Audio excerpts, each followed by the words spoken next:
નમસ્કાર, સમાચારમાં આપનું સ્વાગત છે। પહેલા જોઈએ બુલેટિનના મુખ્ય સમાચાર। જમ્મુ કાશ્મીરના પુલવામા જિલ્લામાં આતંકવાદીઓ તથા સુરક્ષા દળો વચ્ચે થયું ઘર્ષણ। 2 આતંકવાદીઓ ઠાર। સમગ્ર વિસ્તારને કોર્ડન કરી લેવાયા બાદ હજુ પણ સર્ચ ઓપરેશન ચાલુ।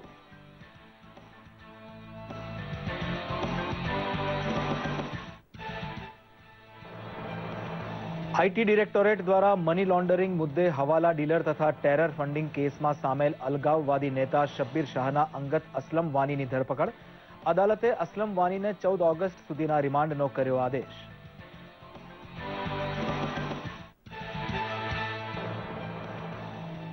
ગુજરાત કોંગ્રેસના 44 ધારાસભ્યો બેંગલુરુથી અમદાવાદ પહોંચ્યા। આવતીકાલે રાજ્યસભા ચૂંટણીમાં ખરાખરીનો ખેલ। રાજ્યસભાના મતદાનનું દિલધડક કાઉન્ટડાઉન શરૂ।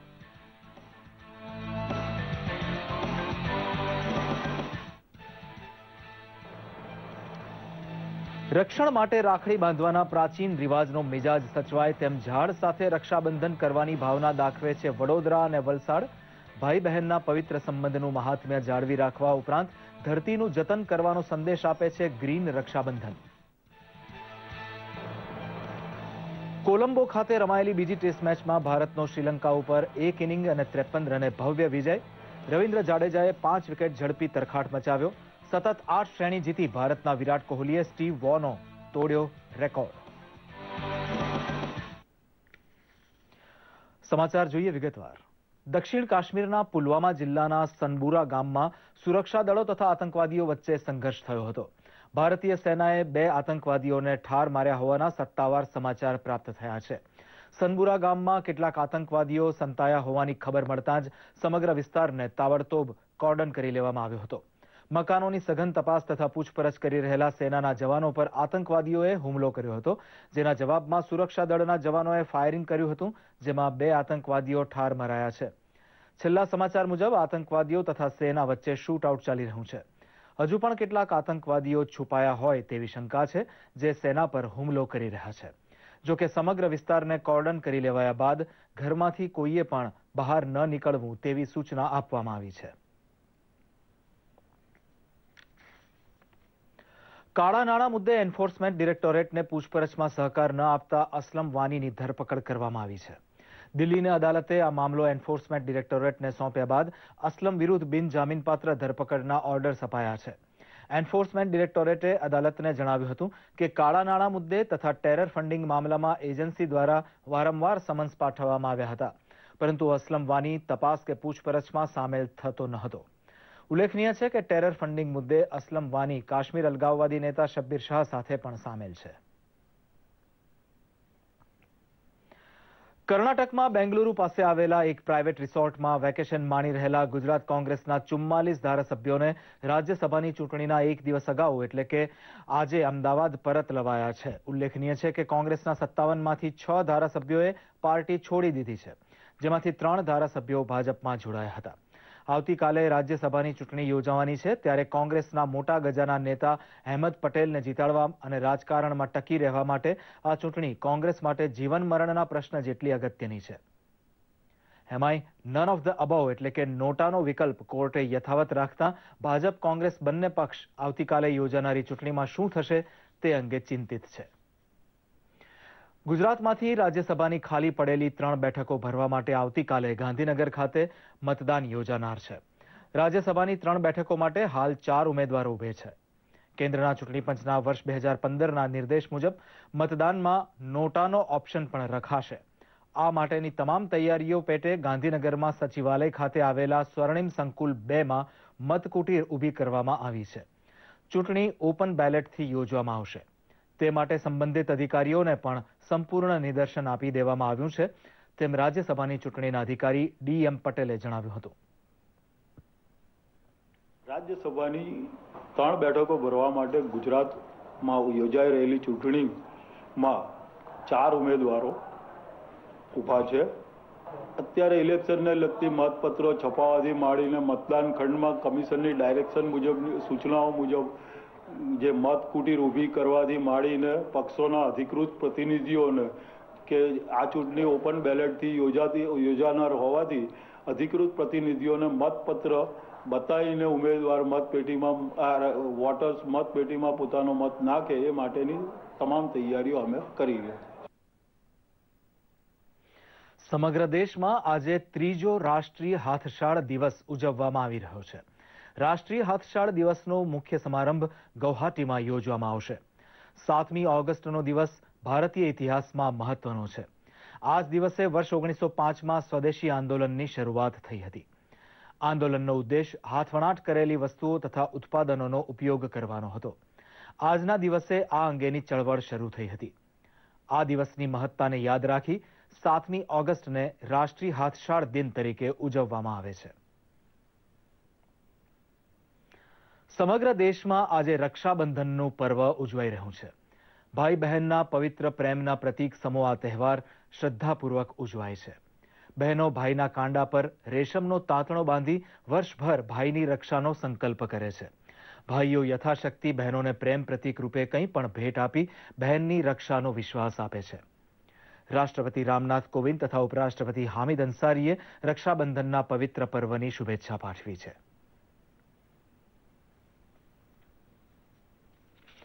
પ્રકૃતિ અને વૃક્ષ સાથે માનવ તરીકેનો આપણો ગાઢ સંબંધ છે, ત્યારે બાળકોમાં પણ પર્યાવરણનું જતન અને વૃક્ષોનું મહત્વ સમજાય તે માટે રાજ્યની કેટલીક શાળાઓ દ્વારા વૃક્ષોને રાખડી બાંધી રક્ષાબંધન પર્વની ઉજવણી કરાઈ હતી. વિદ્યાર્થીઓની શાળા સંચાલકો તેમજ વાલીઓએ વૃક્ષોને રાખડી બાંધીને આ અવસરને દીપાવી દીધો હતો. સામાન્ય રીતે બહેન પોતાના વીરાને રાખડી બાંધીને રક્ષાબંધનના પવિત્ર પર્વની ઉજવણી કરે છે. ત્યારે વડોદરામાં આવેલી એક શાળાના વિદ્યાર્થીઓએ અનોખી રીતે રક્ષાબંધન પર્વની ઉજવણી કરી. નાના નાના ભૂલકાઓએ શાળાના પ્રાંગણમાં આવેલા વૃક્ષો તેમજ પાલતુ પશુ પક્ષીઓને રાખડી બાંધી રક્ષાબંધનની ઉજવણી કરી હતી. આ ઉજવણીમાં શિક્ષકો અને વાલીઓ પણ જોડાયા હતા. મહત્વનું છે કે નાનપણથી જ બાળકોને ભારતીય સંસ્કૃતિની જાણકારી મળે અને તહેવારોની સાચી સમજણ મળે તે માટે પ્રિન્સ અશોકરાજે ગાયકવાડ શાળામાં ભાઈ બહેનના માનીતા તહેવાર રક્ષાબંધનની ઉજવણી અનોખી રીતે કરાઈ હતી. દરેક સજીવને જીવવા માટે ઓક્સિજનની જરૂર હોય છે અને આ ઓક્સિજનનો જથ્થો વૃક્ષો પૂરો પાડે છે. તેને નષ્ટ થતા અટકાવવા તેમજ પશુ પક્ષીઓનું રક્ષણ કરવા માટે સ્કૂલના વિદ્યાર્થીઓએ સંકલ્પ સાથે રક્ષાબંધન પર્વની ઉજવણી કરીને એક નવો ચીલો શરૂ કર્યો છે. જો બાળકોને આવા સંસ્કારો ગળથુથીમાંથી અને ફેસ્ટિવલ દ્વારા આપવામાં આવે તો એમને યાદ રહે છે અને ફ્યુચરમાં કોઈ પણ જનાવરને વગર ફોકટનો હેરાન નથી કરતો. અને આ એક કાર્યક્રમ 1000 બાળકો દ્વારા સુંદર રીતે આયોજવામાં આવ્યો હતો અને આનંદ ઉલ્લાસનો માહોલ હતો. આજે અમારી શાળામાં અમે વૃક્ષોને બી રાખડી બાંધી છે, પશુ પક્ષીઓને બી રાખડી બાંધી છે અને એનાથી અમે એક જ સંદેશ આપવા માંગીએ છીએ કે આપણે આપણી સાથે બધું જ સાંભળવું જોઈએ અને જીવો અને જીવાદોનું પાલન કરવું જોઈએ. વાપીની એક સ્કૂલમાં પણ વૃક્ષોને રાખડી બાંધી તેનું રક્ષણ કરવાના હેતુ સાથે રક્ષાબંધન પર્વની ઉજવણી કરવામાં આવી હતી. બાળકો એ આવતીકાલનું ભવિષ્ય છે, તેથી તેઓને વૃક્ષોનું મહત્વ સમજાવવા માટે તેમજ પર્યાવરણના જતન માટે વૃક્ષોનું શું મહત્વ છે તેમજ તે કેવી રીતે ઉપયોગી છે તે રજૂ કરવા માટે વાપીના છીરી ખાતે આવેલ જ્ઞાનગંગા સ્કૂલના પટાંગણમાં આવેલા વૃક્ષોને વિદ્યાર્થીઓએ રાખડી બાંધીને વૃક્ષોને ક્યારેય નુકસાન નહીં પહોંચાડવાનું વચન લીધું હતું. સાથે જ સ્કૂલની વિદ્યાર્થીનીઓએ વિદ્યાર્થીને રાખડી બાંધી रक्षाबंधन पर्व की पण उजवणी करी थी. हम अपने भाई बहनों के साथ साथ पर्यावरण का ध्यान रखते हुए हमारे आसपास के पेड़ों को भी हम राखी बांधते हैं, जिसकी वजह से लोगों को एक अलग जागरूकता मिलती है कि हमें सिर्फ अपने मतलब सराउंडिंग ही रक्षाबंधन नहीं सेलिब्रेट करना चाहिए, हमें पर्यावरण का ध्यान रखते हुए रक्षाबंधन सेलिब्रेट करना चाहिए. आम बाळकोमां वृक्षों ने पर्यावरण प्रत्ये लगाव वधे ते माटे स्कूल परिवार द्वारा रक्षाबंधनना तहेवारनी अनोखी रीते उजवणी कराई हती. ब्यूरो रिपोर्ट, दूरदर्शन समाचार, अमदावाद.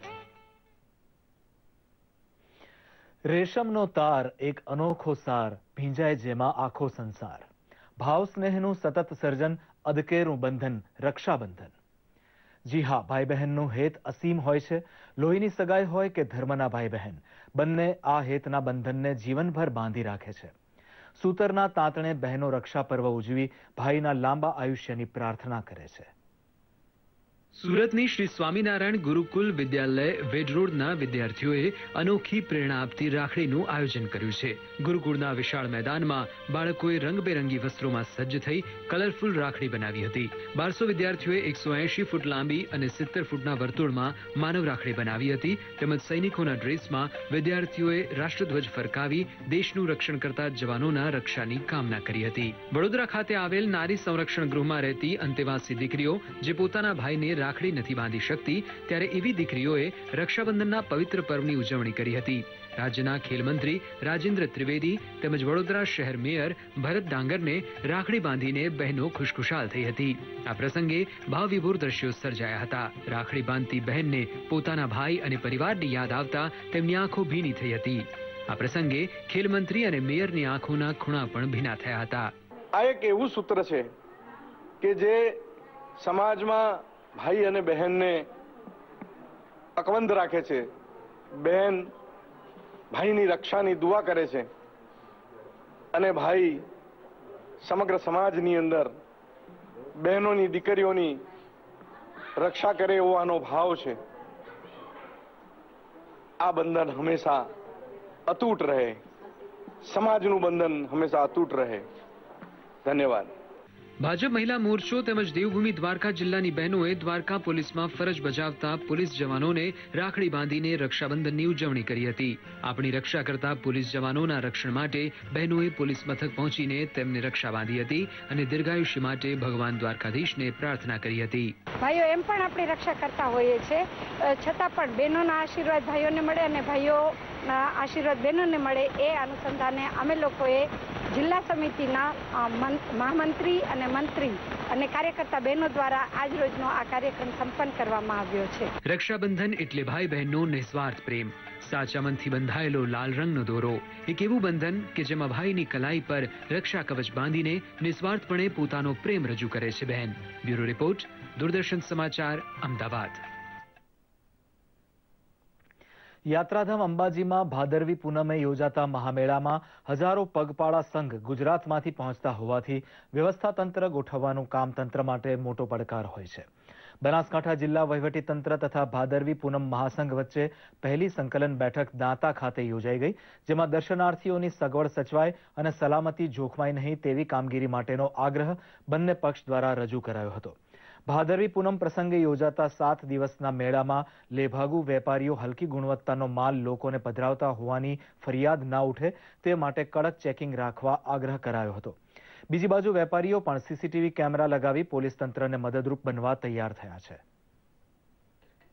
તમામ પ્રતિનિધિઓને આમંત્રિત કરી અને સંઘ દ્વારા કાયદો વ્યવસ્થાની પરિસ્થિતિ જળવાય, લોકોનું આરોગ્ય જળવાય, તેમાં ખાસ લોકોના આરોગ્ય માટે કે ચોમાસાની સિઝન હોય, લોકો પોતાનું આરોગ્ય જાળવે, બિન આરોગ્યપ્રદ ખોરાક આરોગે નહીં અને બજારમાં કોઈ પણ જગ્યાએ એવો કોઈ ખોરાક કે તૈયાર વસ્તુ મળી આવે તો તાત્કાલિક વહીવટીતંત્રનું ધ્યાન દોરે, જેથી.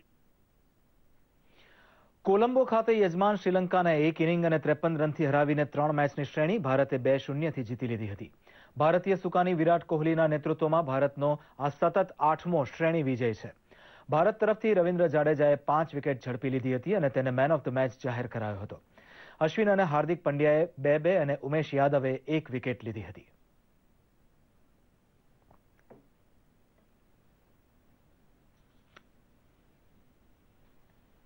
સાથે જ આ બુલેટિન અહીં સમાપ્ત કરીએ છીએ. નમસ્કાર.